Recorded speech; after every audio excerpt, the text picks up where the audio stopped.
On April 23, 1985, Coca-Cola walked into a press conference and announced they were changing their 99-year-old formula. Executives believed they'd cracked the code to beating Pepsi in the cola wars. They smiled for the cameras, confident this was the smartest move in beverage history. It wasn't. At the time, Coca-Cola was losing ground to Pepsi in blind taste tests nationwide. The Pepsi challenge was everywhere. People preferred Pepsi's sweeter formula. Coke's market share had dropped from 60% in the 1940s to about 24% by the early 1980s. Executives looked at the data and panicked. So they did what any panicking company would do: reformulated their flagship product that had been beloved for nearly a century. They spent $4 million on market research, conducted 200,000 taste tests. The results were clear. People preferred the new, sweeter formula. On paper, it looked bulletproof. In practice, it was like changing the ending of Game of Thrones. Everyone hated it. Then the backlash hit. Within 24 hours, the company was receiving 1,500 angry calls per day. By June, that jumped to 8,000. People were stockpiling old Coke like it was the apocalypse. A group called Old Cola Drinkers of America formed, gaining 100,000 members. Fidel Castro even weighed in. When communist dictators are judging your soda drama, something went terribly wrong. Behind the scenes, executives realized they'd tested the taste, but forgot to test the emotional attachment people had to the brand. Turns out you can't data analyze nostalgia. By July 11th, just 79 days after launch, they brought back the original as Coca-Cola Classic. New Coke quietly disappeared into the corporate graveyard. If Coca-Cola had trusted their brand equity instead of panic reformulating, they could have saved millions and avoided becoming every business school's cautionary tale. It's 1999. The dot-com bubble is inflating faster than a bouncy castle. Enter Pets.com, which decided the future of pet supplies was definitely not going to your local pet store, but instead ordering 40-pound bags of dog food online and waiting 3 days for delivery. What could go wrong? Venture capitalists were throwing money at anything with .com in its name. Pets.com raised $82.5 million before selling a single squeaky toy. They spent $1.2 million on a Super Bowl ad in 2000. Their sock puppet mascot became more famous than most human celebrities. The company's IPO in February 2000 valued them at $290 million. Wall Street analysts called it the future of retail. Spoiler alert, it was not. The business model was simple enough. Sell pet supplies online at prices lower than physical stores, charge $5 for shipping, and somehow make money. The problem? Dog food is heavy, shipping is expensive, and nobody wants to wait 3 days when PetSmart is down the street. Every sale they made lost money. It was like running a lemonade stand where you buy lemons for $2, sell lemonade for $1, and hope to make it up in volume. Meanwhile, Amazon was quietly building its logistics empire. Pets.com burned through $147 million in venture capital in less than 2 years. Think of it like the Office episode where Michael Scott starts the Michael Scott Paper Company. Lots of enthusiasm, zero sustainable business model. By November 2000, just 9 months after their IPO, Pets.com shut down. The stock that once traded at $11 per share was worth 19 cents. 300 employees lost their jobs. Investors lost $300 million. The sock puppet got more job offers than the humans, eventually appearing in car insurance commercials. Had Pets.com focused on profitability instead of growth at all costs, they might have survived to see Amazon prove pet supplies could work online. In 2013, Google unveiled Glass, a wearable computer you strap to your face. Executives thought they'd invented the future. Tech journalists called it revolutionary. early adopters paid $1,500 to become glass holes, a nickname that should have been a warning sign.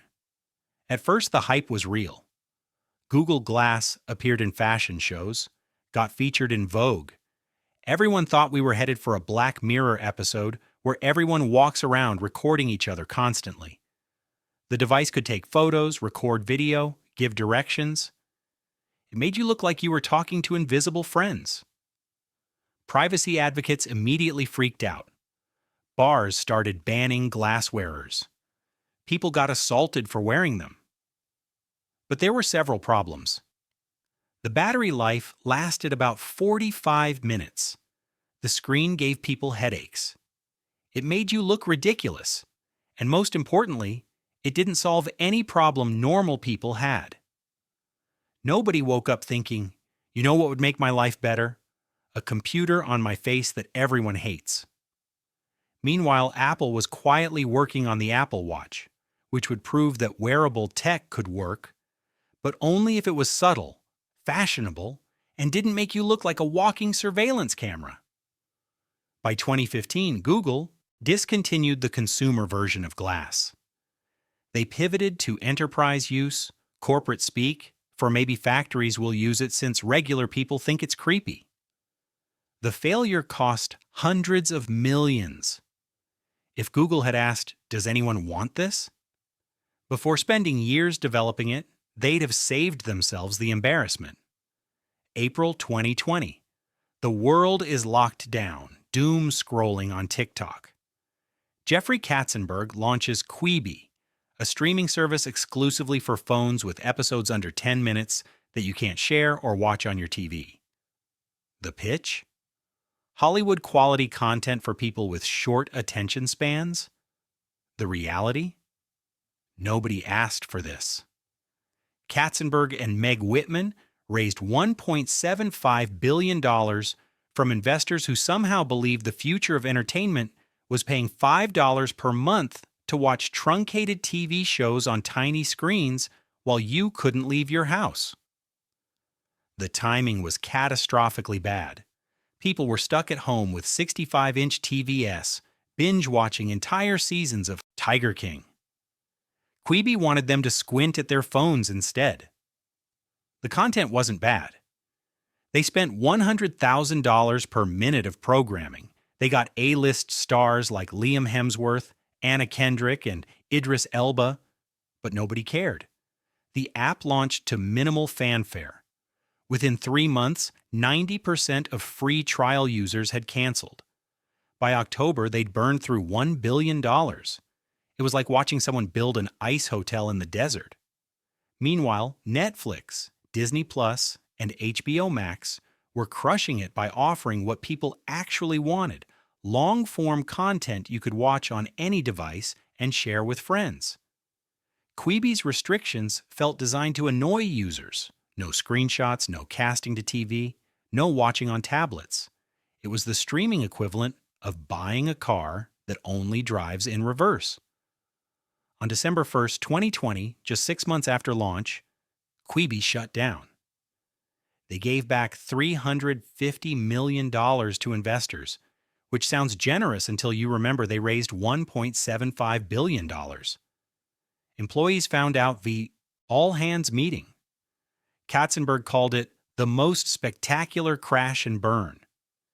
If Quibi had asked literally anyone under 40 what they wanted, they'd have learned that locking content to phones during a pandemic was spectacularly bad timing. In August 2019, WeWork filed paperwork to go public. The company was valued at $47 billion just months earlier. Founder Adam Neumann was hailed as a visionary who'd reimagined office space. Then, investors actually read the S-1 filing. What they found was a real estate company pretending to be a tech startup while hemorrhaging money faster than anyone thought possible. At the time, WeWork operated 528 locations in 111 cities. They'd raised $12.8 billion from investors who bought the story that renting desks and calling it community was worth unicorn valuations. The pitch was intoxicating. They weren't just renting office space, they were elevating the world's consciousness. Which is great marketing speak for we're landlords with better design. Taste. Executives believed WeWork would revolutionize how people work. Neumann personally bought buildings, then leased them back to WeWork at a profit. He trademarked the word we and sold it to his own company for $5.9 million. The company lost $1.9 billion in 2018. Their business model was essentially sign long-term leases, rent them short-term, and hope nothing goes wrong. Then Wall Street did the math. They realized WeWork had no competitive moat, no path to profitability, and corporate governance so bad it made Enron look organized. The IPO valuation crashed from $47 billion to maybe $8 billion to, are you kidding me? By September, the IPO was pulled. Neumann was ousted with a $1.7 billion exit package. WeWork's valuation cratered to $2.9 billion. Thousands of employees lost their jobs. They filed for bankruptcy in 2023. If WeWork had been honest about being a real estate company, they might have built something sustainable instead of a house of cards. In 2003, a 19-year-old Stanford dropout named Elizabeth Holmes decided she would revolutionize healthcare with a device that could run hundreds of blood tests from a single finger prick. Her company, Theranos, raised $945 million from investors, reached a $9 billion valuation, and landed partnerships with Walgreens and Safeway. Holmes became the youngest self-made female billionaire. Then it turned out the technology didn't work at all. At the time, everyone believed the hype. Holmes dressed like Steve Jobs, talked like Steve Jobs, and convinced Silicon Valley she was Steve Jobs reincarnated. Fortune called her the next Steve Jobs. Her board included Henry Kissinger, George Shultz, and James Mattis.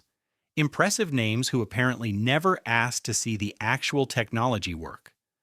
But there was one massive problem. The Edison device, Theranos' flagship product, couldn't actually perform the tests it promised. Instead of using their revolutionary technology, the company secretly ran most tests on traditional blood testing equipment. Employees who raised concerns were threatened with lawsuits. It was like if Apple sold iPhones that were just Samsung phones in different cases, then sued anyone who mentioned it. Meanwhile, actual blood testing companies like Quest Diagnostics and LabCorp were performing billions of accurate tests annually using proven technology. They weren't sexy or revolutionary, but they worked.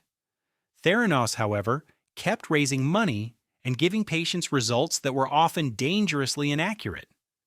In October 2015, Wall Street Journal reporter John Carreyrou published his investigation exposing the fraud. Within months, Theranos' partnerships collapsed. The company shut down all testing operations. Holmes and President Ramesh Sunny Balwani were charged with massive fraud. In January 2022, Holmes was convicted on 4 counts. She's now serving 11 years in prison. If Holmes had focused on actually developing technology that worked instead of perfecting her Steve Jobs cosplay, she might have built something real. Instead, she built the most spectacular healthcare fraud in modern history, all from believing you could fake it till you make it. Except she never made it, and the faking landed her in federal prison.